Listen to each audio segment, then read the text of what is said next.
Anong binomba nila sa atin? Huwag mong sabihin ganti ito. Reaksyon lang ito sa pambobomba natin doon. Binobomba nila ang kabisera. Pinakamalaking pag-atake sa Moscow sa buong digmaan. Inatake ng Ukraine ang planta ng pagpoproseso ng langis malapit sa Kremlin. Ang Moscow at rehiyon ng Moscow noong Huwebes, ika-18 ng Hunyo, ay nakaranas ng pinakamalakas na pag-atake ng mga drone ng Ukraine. Iniulat ng Ministry ng Depensa ng Rusya na umanay halos 1,000 drone ng Ukraine ang napabagsak nila magdamag. Pero parang hindi gaanong naramdaman ng Moscow, ang pinakaprotektadong rehiyon ng Rusya ang ginawa ng depensang panghimpapawid. Muling tinamaan ang planta ng pagpoproseso ng langis sa kapot niya. Makapal na usok ang umaakyat sa ibabaw ng lungsod. Naguguluhan ng mga taga-Moscow kung bakit sila pinagtatawanan ng mga Ukrainian sa social media at ngayon ay humingi ng simpatya. Sabi nila, hindi raw silang nakikipagdigma sa Ukraine ng 12 taon, kundi si Vladimir Putin lang ang may gawa nito. Ayon sa mga ulat, noong gabi ng Hunyo, 18 tinarget ng depensa ng Ukraine, hindi lang ang refineria ng langis sa Moscow, kundi pati oil depot, tulay ng tren sa North Crimean Canal at iba pang pasilidad ng mga Ruso. Ngayon, binibilang ng mga Ruso ang kanilang pagkalugi dahil sa pag-atake at palpak na air defense. Bakit ko ito sinasabi? Dahil may mga lumabas na video kung saan malinaw na makikita na mismo ang sistemang depensang panghimpapawid ng Rusya ang nagpapaputok ng mga projectile sa Moskovsky na planta ng langis. Sa planta, narinig ang mga pagsabog. Ibig sabihin, kung hindi tinamaan ng Ukrainian drone, tinatapos ng depensang panghimpapawid ng Rusya. Pero mukhang simula pa lang ito, malapit na ang Ukraine sa kakayahang umatake sa mga Russian na mananakop sa pamamagitan ng mga pulutong na mga cruise missile. Ang raketang ruta na siyang magkokoordina sa drone gamit ang artificial intelligence. Ang pangalan ko ay Alexi Pechi. Pag-usapan natin ang paksa nito. Pero bago tayo magsimula, hinihiling ko na mag-subscribe kayo sa channel, i-like ang episode na ito at mag-iwan ng kahit anong komento sa video na ito.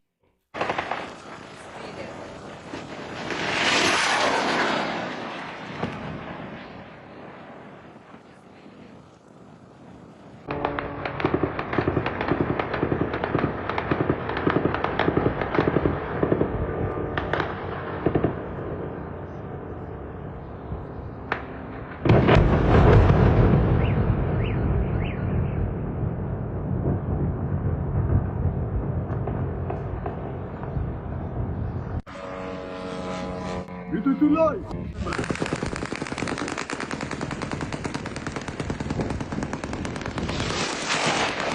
Putang ina! Tumaan lang!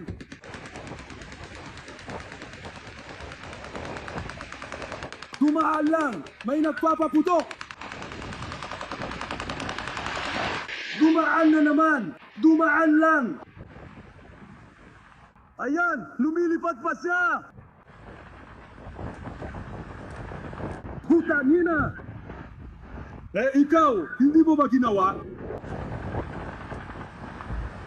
Tumama! Saan ka tumama? Itutuloy.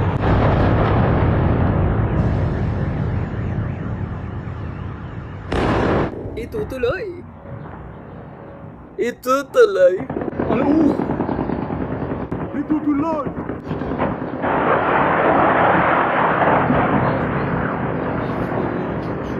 Itutuloy!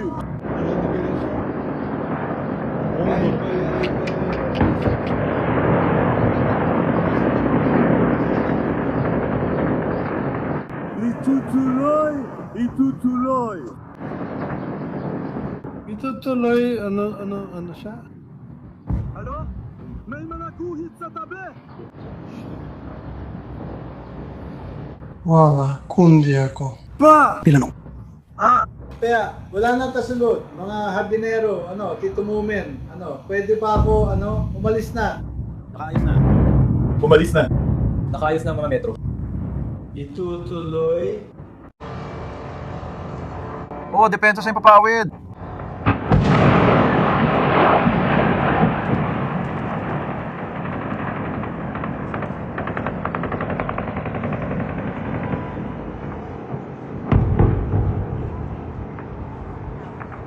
Mahina ang depensa sa impapawid, putang ina.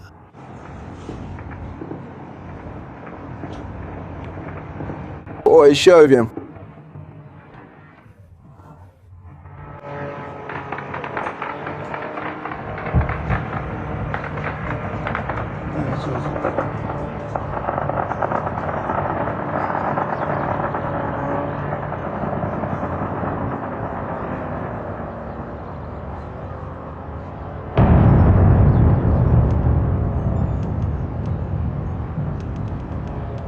Itutuloy, depensa sa impapawid.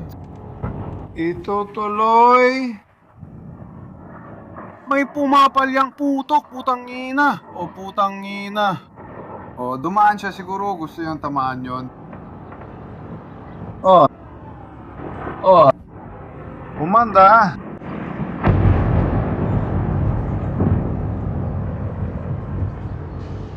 Noong Huwebes, Hunyo 18, naranasan ng Moscow at rehiyon ng Moscow ang pinakamalaking pag-atake ng mga drone ng Ukraine. Pangatlong sunod na gabi nang atakihin ng mga drone ang Moscow at itinuturing ang ngayong pag-atake bilang isa sa pinakamalalaki ngayong taon. Napuruhan ang Moscow Oil Refinery sa Kapotnya na nagsusuplay ng 40% ng fuel market ng kabisera ng Russia. Naitala ng mga monitoring channel ang hindi bababa sa kalahating dosenang pinagmulan ng sunog. Dahil sa banta, isinara lahat ng paliparan sa Moscow at nag-evacuate ng mga pasahero sa Sheremetyevo. Nagkalat sa internet ang 12-12 ng video ng mga tama at matinding sunog sa refineria ng langis ng Moscow at yan ay kung ikukwento ng maikli ang nangyari. Nakakatawa, pagpasok ko ngayon sa threads, ewan ko ba, pero mula pa umaga, isa sa mga pinaka-popular na tanong ng mga taga-Moscow ay, ano ba talaga ang nangyayari? At kailan ba matatapos lahat ng ito? Pakinggan ninyo, sagutin ko kayo ng maikli. Mga taga-Moscow, ang palpak ninyong bansang Russia ay nagsimula ng agresibo at madugong digmaan laban sa Ukraine. 12 taon na ang nakalipas noong 2014. Sa loob ng maraming taon, pinapatay ng Russia ang mga Ukrainian. Ngayon na alam ninyo ang nangyayari, puntahan nyo agad si Vladimir Putin at tanungin kung kailan niya tatapusin ito. At dito, alam mo, gusto ko talaga magtanong na may halong biro sa mga taga-Moscow. Nasaan ba kayo nitong nakaraang 12 taon? Sige, balik tayo sa punto. Pagkatapos ng pag-atake sa Moscow, ang Moscow Ring Road o MCAD, isa sa pinakamahalagang daanan ng lungsod, ay bahagyang isinara. Dahil sa banta sa himpapawid, ipinatupad ng otoridad ang planong cover at napilitang itigil ang operasyon ng lahat ng paliparan sa Moscow dahil sa mga drone. Vnukovo, Domodedovo, Sukovsky at Sheremetyevo. Balik tayo. Nakakatawa, sabi ng mga opisyal ng Russia, hindi bababa sa 5 distrito sa Moscow region ang tinamaan ng pag-atake. Ayon sa Ministry ng Depensa ng Federasyon ng Rusya, halos 1,000 drone, 4 na missile at 10 na bomba ang kanilang napabagsak buong magdamag. Pero ang magandang larawan ng matagumpay na trabaho ng depensang pangimpapawid ay nasisira para sa Kremlin ng mga mababangis na taga-Moscow na nagkalat ng mga larawan ng sunog sa social media. Kumakalat sa internet ang mga video ng tama at malakas na sunog sa paligid ng Moscow Oil Refinery sa Kapotnya. Gusto kong ipakita sa inyo rito ang ilang mahalagang video. At agad kong sasabihin, ang natanggal na takip ng oil tank sa pagsabog ay hindi fake, pero pag-uusapan natin yan mamaya. Napakahalaga ng bahaging ito.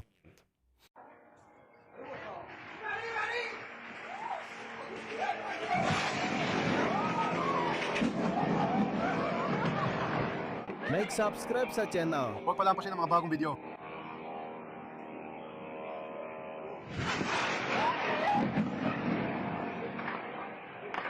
Mga subtitle ni Dima Tolso.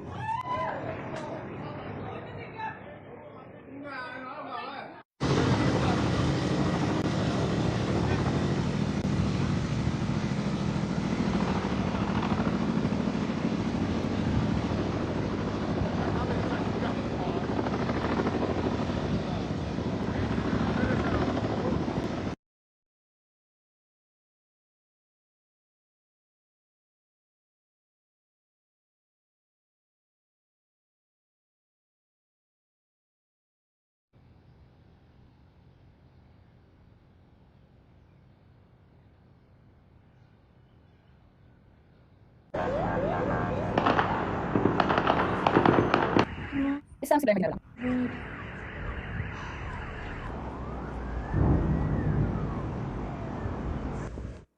Yun lang. May nasosh ang tabi ko.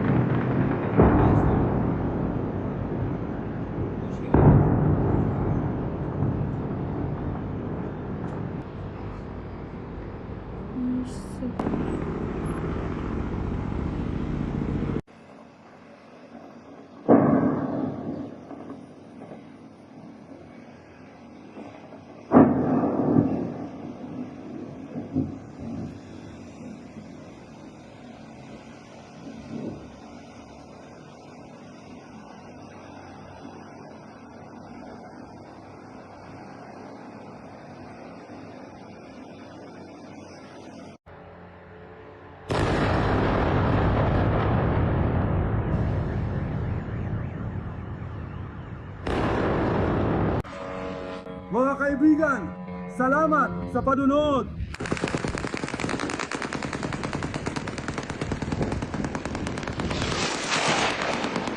Mga kaibigan, salamat sa panunod!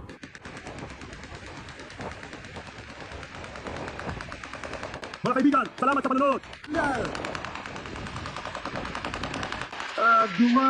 Dumalar! Ayan, lumilipad pa siya! Puta, hina! Uy, ano ba? Nakunan ko yun ah. Tumama. Saan kaya tumama? Tulad ng nakikita ninyo, ang mga Ukrainian na drone ay malayang umiikot isa-isa sa kalangitan ng Moscow habang may putukan at tumatama sa mga target. Isipin ninyo kung ano ang mangyayari kung inatake ng Ukraine ang Red Square habang may parada ng tagumpay noong Mayo 9. Ayan, kaya seryosoin ninyo mga Ruso na pinayagan kayo ng Ukraine na ipagdiwang ang ika-9 ng Mayo. Wala nang nakakatawa dito. Sa mga kuha ng saksi, makikita ang ilang sunog agad sa Moscow refinery. Sa isa, kita kung paano natanggal ang bubong ng tangke dahil sa tama. Ito ang mahalagang bahagi ng pag-atake. Marami nang nag-uugnay ng pagsabog na ito sa Ukrainian na drone. Pero kung titignan nating mabuti ang video na ito, makikita natin na bago sumabog ang particular na tangke na ito kung saan natanggal ang bubong, may nakita tayong paglulunsad ng isang missile ng depensang panghimpapawid papunta mismo sa direksyong iyon. Yung missile na iyon ang tumama sa tangke ng gasolina kaya natanggal ang bubong at nasira.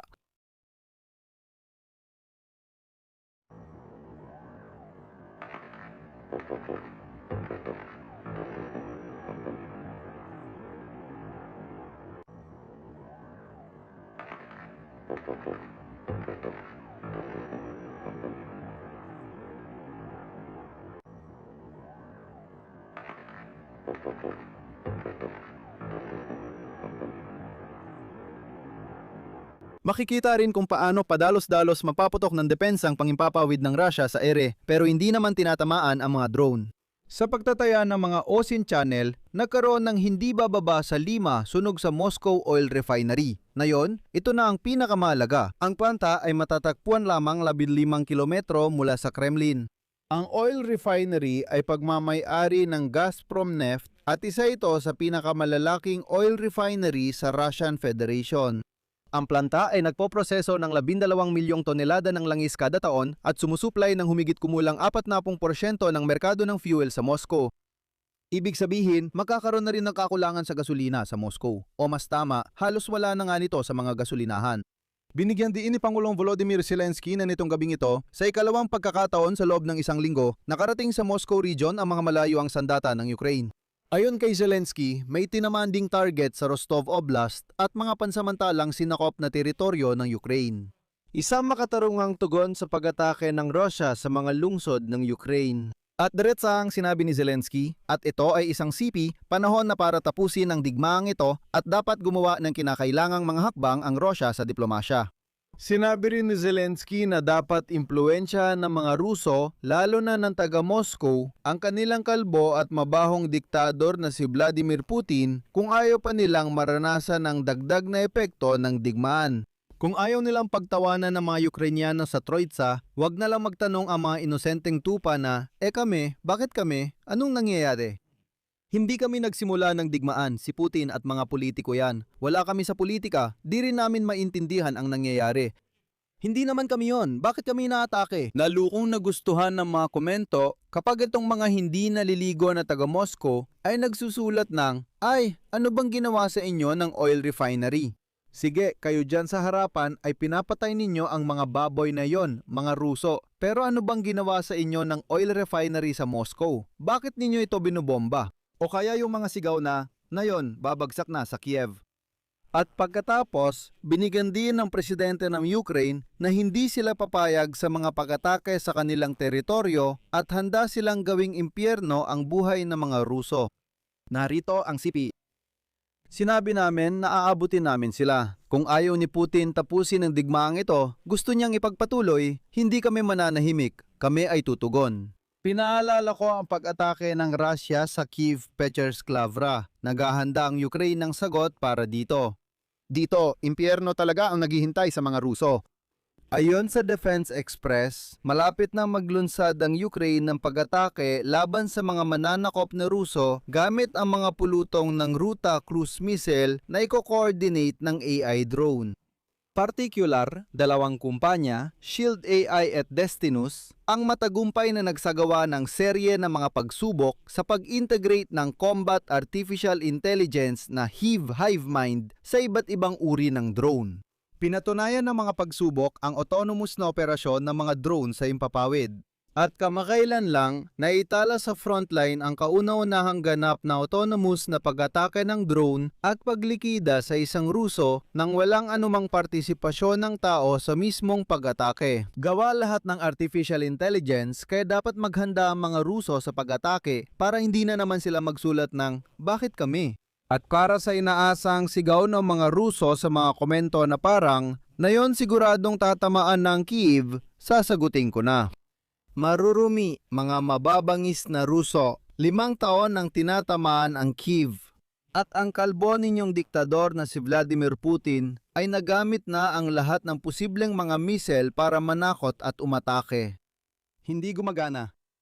Dito ko ilalagay ang tuldok-tuldok. Isulat niyo ang inyong opinyon at mga konklusyon sa mga komento sa ilalim ng episode na ito. Mag-subscribe kayo sa channel, pindutin ang kampanilya at huwag kalimutang mag-like. Kung gusto ninyong suportahan ang trabaho ng YouTube channel na ito, maaari ninyo itong gawin sa pamamagitan ng kahit anong donasyon gamit ang mga link at detalye sa description ng video na ito. Iyon lang po, ingatan ninyo ang inyong sarili. Paalam sa lahat. Moscow, rehiyon ng Moscow. Kumusta kayo? Sa tingin ninyo, ba normal na hindi na tayo makahanap ng silungan sa rehiyon ng Moskva na pati ang kabisera ay tinatamaan na? Huwag mong sabihin ganti lang ito o reaksyon dahil tayo raw ang naunang nagpaputok. Binubomba nila ang kabisera. Hindi rin dapat makita ito ng mga rehiyon. Ano po ang masasabi ninyo sa kabuuan ng nangyayaring sitwasyon? Nasa gulat talaga kami.